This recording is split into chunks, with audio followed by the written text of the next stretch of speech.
Welcome back to Donghua Recapped. In today's video I will be recapping the King of Fighters' destiny. It begins as we learn that 1800 years ago humanity was almost wiped out by the demon Orochi, but they were defeated and sealed away by 3 mystical treasures, and these treasures are now protected by separate clans. We see some trucks driving at night, whilst a sports car speeds down the road, drifting and making them come to a stop. The woman in the car, whose name is Mature, teleports and attacks them. Before inspecting the black crystals that are stored in the back of the trucks, we see a father called Saisyu and his son called Kyo fighting over lunch. Another guy called Benny walks in and learns about the King of Fighters competition they were invited to compete in, which is what they're fighting over. However, Benny points out that the rules say it's teams of 3, so they join teams and let Daimon join instead of Benny. Saisyu's wife claims she overheard everything,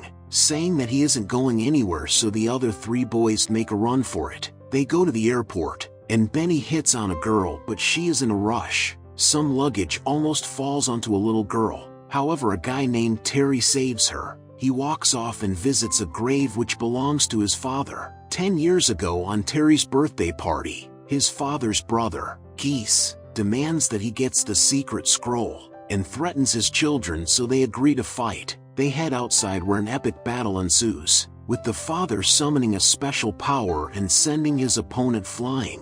The fight continues and his leg is damaged, but he is persistent, resulting in him getting hurt more before Geese summons a raging storm attack. The attack was deadly as the father lays in Terry's arms, slowly dying. He tells him to take his brother, Andy, and run away to his master, and then he dies, which makes Andy try to run after Geese, but Terry says they're too weak to beat him. Terry's flashback ends and he looks in the distance at a tower. Kyo and his team are walking but are startled by a group of men being thrown out of a building by a man called Rio. They drive off in a car, so he gives chase, with Benny following behind. Kyo demands that one of the mystery men answer a few questions before getting a cab to the Geese Tower, where they see Rio entering it. He is suddenly attacked with a staff but dodges it and faces off with someone called Billy. They fight with their fists before Billy uses power from his staff to bombard him. The fight continues as they're very evenly matched, and Daimon takes care of the security guards who have guns. Billy and Rio gather a crowd whilst Benny returns, noticing the fight and joining in on the action. They dislike his presence as he launches attacks at them, but they join forces to keep him away. Before continuing their fight, they hit each other with brutal strikes, so Benny takes advantage, hitting Rio and using a whirlwind attack on Billy. Kyo and Daimon enter the battle, preventing all of their next moves, and saying that Benny is with them and that they want no trouble. Rio demands that Billy tells Geese he can't deny Kyokyujin style from participating in the King of Fighters tournament,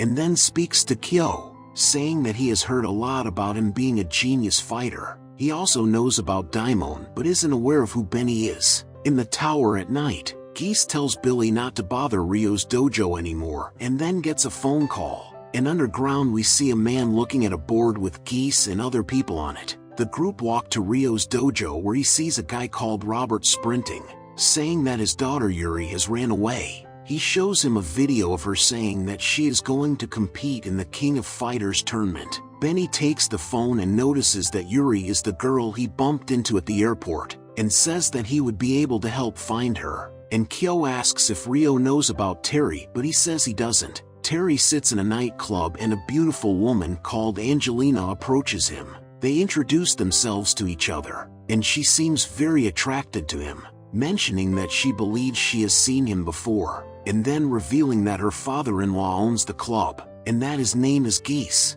She goes to leave, but he stops her, downing his drink and promising to buy her a hat since she likes his. Suddenly bottles and chairs are thrown towards them, so he saves her and she immediately kisses him.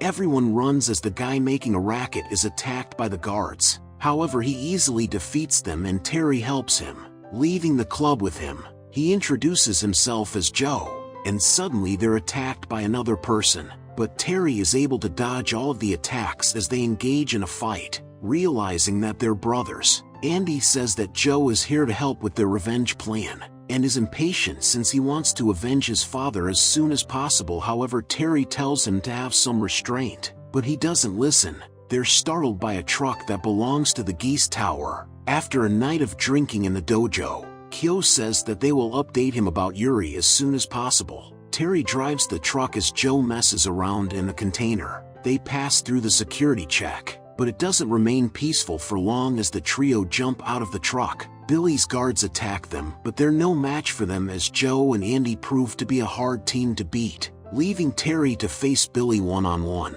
Neither of them are able to get a significant strike off on each other, with his staff blocking every attack that Terry throws. And then he utilizes the staff to form a fire attack which Terry sees coming and defends against with his own special move, causing an explosion. They try to run into the tower but are halted by a huge energy blast, which was sent by Geese. They're in shock about his power and ability, and they become trapped. However, they utilize wind to be able to escape from them, which infuriates Geese, and he says that Billy's loyalty means nothing to him. An agent on top of a building, called Clark, saw the whole thing and tells his superior that they won't be able to infiltrate because of the recent incident. Whilst Kyo is meditating, he has visions of a huge snake. Geese explains his backstory as he looks out of the window, saying that he lived in a castle as a kid. However, his father kicked him out, and his brother got everything that was supposed to be his. And when he tried to see his father again, his brother stopped him, so they fought,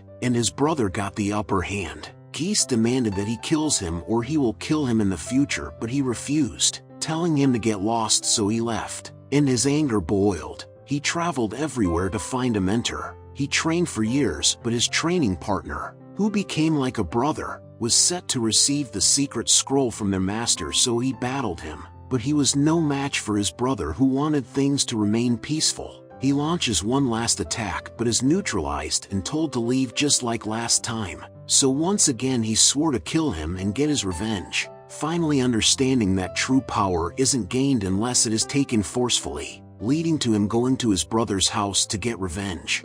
Saisu calls Kyo and says that they made a mistake in going to the tournament without him, but Kyo says that he has felt the presence of Orochi in South Town, suggesting that the seal has weakened. Saisu calls this nonsense, and then his wife walks in, which makes him go soft. The seal suddenly starts glowing. Geese gets a text in his office that the goods in the truck have been checked and are all clear, which pleases him. Kyo tells Daimon to book a flight for Saisu, which makes Benny jealous, but Kyo says he needs Benny to gather info on all the participants of the tournament. He gets a phone call from his friend, Rachel, who says they have found Yuri. They're in London, and Yuri says that anyone who enters the tournament will automatically get 5 grand, but they don't have a third person to compete. Suddenly they hear a scream in an alleyway, where a girl called Mai is toying with a group of gang members. The other girls go into the alleyway and aggravate them further, causing a fight to begin. Mai is able to defeat them easily, and Yuri has no problem beating them up either. As her and Rachel knock them out, Mai continues to battle the remaining gang members, finally putting an ending to the brawl, until the gang leader approaches them with his chain and attempts to strike them. However, Mai has no problem getting the better of him, and Yuri also makes a mockery of him, hitting him with a deadly attack. Rachel is even more brutal with her strikes, ending things with a devastating tornado kick which knocks him out. Yuri explains the tournament problem, and Mai says that they should all compete on the same team, so they prepare to join the tournament. But that's where this video ends. I hope you enjoyed the video, and I'll see you next time.